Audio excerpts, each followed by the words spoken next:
আসসালামু আলাইকুম বন্ধুরা। ট্রিক স্টেশন চ্যানেলের এয়ার কন্ডিশনারের বিদ্যুৎ খরচ রিলেটেড আরেকটি ভিডিওতে আপনাদের সবাইকে স্বাগত জানাচ্ছি।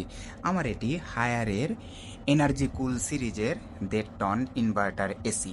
ছোট্ট এই ভিডিওতে আমরা এখন দেখব, এই যে আমি 24 ডিগ্রি তাপমাত্রা সেট করে রেখেছি, এখন রাত 10:15 বাজে। এসিতে যে কোয়াইট মোড বাটনটা দেওয়া আছে এবং ইকো মোড বাটন আছে, এটা দিয়ে কি আসলেই পাওয়ার সেভ হয় কিনা। এই মুহূর্তে আমার এসি কাজ করছে রুম ঠান্ডা করতে, মানে এখনও কিন্তু রুমের তাপমাত্রা 24 ডিগ্রিতে নামেনি, এসি পুরাদমে কাজ করছে। এবং আপনারা দেখতে পাচ্ছেন যে আমার এই এয়ার কন্ডিশনার বর্তমানে 2123 ওয়াট বিদ্যুৎ খরচ করছে, যদিও এসির গায়ে লেখা আছে যে এর সর্বোচ্চ ম্যাক্সিমাম পাওয়ার ইনপুট হচ্ছে 1900 ওয়াট, কিন্তু ওয়াট মিটারে দেখাচ্ছে 2163 ওয়াট বিদ্যুৎ খরচ হচ্ছে। এখন আমি দেখব আসলেই কি এই যে কোয়াইট মোড, যেইটা দেখতে পাচ্ছেন এখন কিছুই অ্যানাবেল করা নেই, এটা কি কোনো কাজ করে। আমি রিমোট প্রেস করছি, হ্যাঁ, কোয়াইট মোড অন হলো। এসির আওয়াজ কিন্তু কমে গিয়েছে। আমি জানি না আমার এই মোবাইলের মাইক্রোফোনে আওয়াজটি শোনা যাচ্ছিল কিনা। হ্যাঁ, আমরা দেখতে পাচ্ছি এসির বিদ্যুৎ খরচ কিন্তু কমে যাচ্ছে। ওকে, তার মানে মনে হচ্ছে যে হ্যাঁ, কোয়াইট মোড কাজ করে।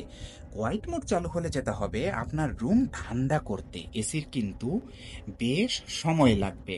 তার মানে আপনি যদি আসলে কত সময় ধরে বিদ্যুৎ খরচ হচ্ছে আর কতটুকু বিদ্যুৎ খাচ্ছে এভাবে হিসাব করেন, তাহলে কতটুকু লাভ শেষ পর্যন্ত হবে সেটা আমি জানি না। হয়তোবা এটা নিয়ে ভবিষ্যতে আমি আমার চ্যানেলে নতুন আরেকটি ভিডিও দিতে পারি। সে পর্যন্ত আপনারা যদি আমার সাথে থাকতে চান তাহলে চ্যানেলটিকে সাবস্ক্রাইব করে পাশে থাকুন। ওকে, বেশ কম বিদ্যুৎ খরচ হচ্ছে কিন্তু। তার মানে দাঁড়াচ্ছে আপনার রুম টেম্পারেচার যখন 24-এ নেমে আসবে, তখন যদি আপনি কোয়াইট মোডটি অন করেন, তখন খুব সম্ভবত বিদ্যুৎ বিলে আসলেই একটা প্রভাব পড়বে। আচ্ছা, আমরা দেখতে পাচ্ছি যে 716 ওয়াট। এখন দেখবো যে ইকো মোড কি আসলে কোনো কাজ করে। আচ্ছা, আমি ভিডিও করতে করতেই এখন কিন্তু পাওয়ারটা আরও কমে গিয়েছে, 696 ওয়াট, 690 ওয়াট, কমছেই। দেখি তো ইকো মোডটা একটু প্রেস করে, ইকো মোড 1 2 3 দিলাম, কমে কিনা দেখি তো।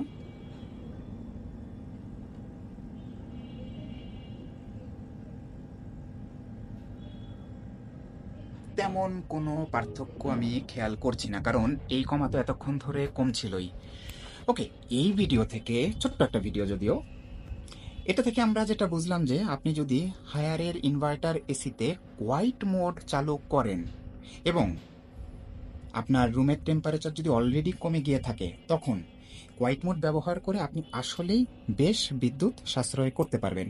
আমি সাধারণত যেই মোডে এসি ব্যবহার করি, আপনারা অনেকেই এটা আমাকে বিভিন্ন ভিডিওতে কমেন্ট বক্সে জানতে চান, আমি যেটা ব্যবহার করি, আমি কোয়াইট মোডও অন করে রাখি এবং ইকো মোডও অন করে রাখি, দুইটাই আমার অন করা। এই যে বামে হচ্ছে কোয়াইট মোডের আইকন, ডানে হচ্ছে ইকো মোডের আইকন। আমার বাসায় আমি এই দুইটি মোড অন করেই সারা রাত এসি ব্যবহার করি। এবং সারা রাত এসি ব্যবহার করলে এই 1.5 টন ইনভার্টার কত টাকার বিদ্যুৎ বা কত ইউনিট বিদ্যুৎ খরচ হয়, সেটা নিয়ে কিন্তু অলরেডি আমার চ্যানেলে ভিডিও আছে। আপনারা যদি সেই ভিডিও দেখতে চান তাহলে এই যে উপরের আইকনটা একটু দেখুন, এখানে আমি 1.5 টন এসি ইনভার্টার সারা রাত চললে কত ইউনিট বিদ্যুৎ খরচ হয় সেই ভিডিওর লিঙ্ক দিয়ে রেখেছি।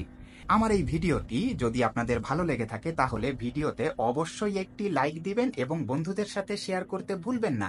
এছাড়া আপনার বাসার এয়ার কন্ডিশনার থেকে শুরু করে বিভিন্ন ইলেকট্রিক অ্যাপ্লায়েন্স কতটুকু বিদ্যুৎ খরচ করে সে সম্পর্কে আমার চ্যানেলে আরও কয়েকটি ভিডিও আপলোড করা আছে, সেগুলো কাইন্ডলি দেখবেন এবং আমার চ্যানেলটিকে সাবস্ক্রাইব করে পাশেই থাকবেন। সবাইকে ধন্যবাদ।